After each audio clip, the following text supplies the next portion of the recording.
ఈ రెసిపీ ఏంటి అనుకుంటున్నారా? కట్టెల పొయ్యి మీద మట్టి కుండలో చిట్టి ముత్యాల రైస్‌తో బిర్యానీ. ఫస్ట్ అయితే మట్టి కుండ పెట్టుకోవాలి. తర్వాత దానిలోకి కొంచెం నెయ్యి, నూనె వేసుకొని అది బాగా హీట్ అయిన తర్వాత అందులోకి హోల్ గరం మసాలాస్, ఆనియన్స్, పచ్చిమిర్చి వేసుకొని అది బాగా ఫ్రై అవ్వాలన్నమాట. ఫ్రై అయిన తర్వాత అందులోకి కొంచెం ఒక టమాటో వేసుకొని అది కూడా ఫ్రై అయిన తర్వాత చికెన్ అయితే వేసుకోవాలి. చికెన్ మొత్తం ఫ్రై అవ్వాలి. చికెన్లోనే ముందు కారం, ఉప్పు, గరం మసాలా, అల్లం వెల్లుల్లి పేస్ట్, పెరుగు అన్నీ వేసుకొని మ్యారినేట్ చేసి పక్కన పెట్టుకోవాలి. చికెన్ కొంచెం కుక్ అయిన తర్వాత ఆయిల్ అనేది రిలీజ్ అవుతుంది. అప్పుడు మనం తీసుకునే క్వాంటిటీ తగ్గట్టు రైస్ అందులో వేసుకోవాలి. రైస్ వేసుకున్న తర్వాత అదే గిన్నెతో చిట్టి ముత్యాల రైస్ కాబట్టి ఒక గిన్నెకి 2 గిన్నెలు అయితే రైస్ వాటర్ వేసుకున్నాము.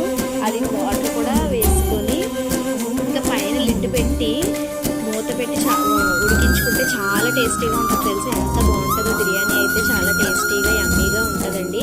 తప్పకుండా మీరు కూడా ట్రై చేయండి. మీకైతే నచ్చుతుంది. నచ్చితే లైక్ చేయండి. Bye bye.